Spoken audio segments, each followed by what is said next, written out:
What's going on, y'all? As you can see, today we doing pork steaks, y'all. And we doing a little experiment.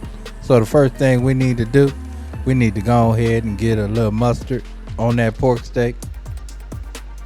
Then we gonna simply rub that mustard in.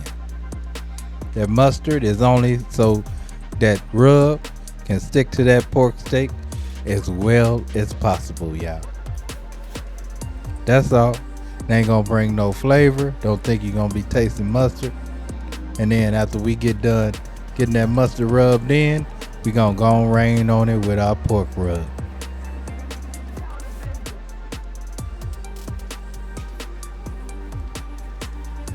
Once we get it seasoned up, we gonna get it on that smoker.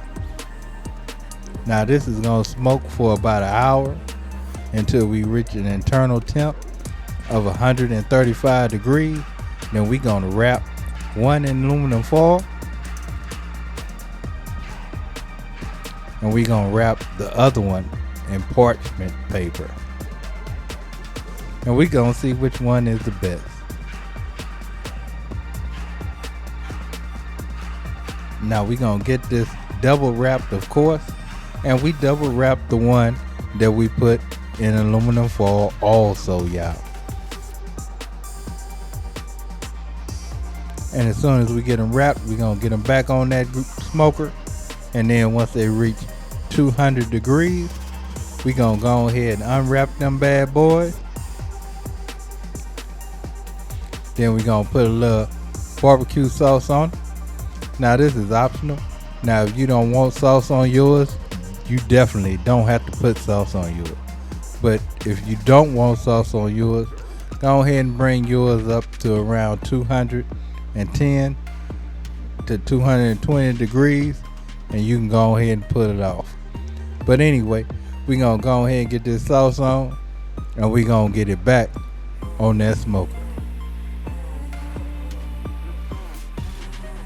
And look at what we got when we pulled that barbecue pork steak out, y'all. Don't it look good? Now I went on and smoked me a few pineapples. Well, one whole pineapple in the smoker as well. But this pork steak looks tasty, y'all. But anyway, let's go ahead and cut into the first one. Now the one that we wrapped in parchment paper, there was no reason to leave the aluminum foil on it, so we just went on straight. And it's pretty good, but to be honest, it ain't got nothing on that one that was wrapped in aluminum foil. It was broke down better, more tender, more juicy. Aluminum foil won hands down. But anyway, love, peace, and keep it grilling, y'all. See ya.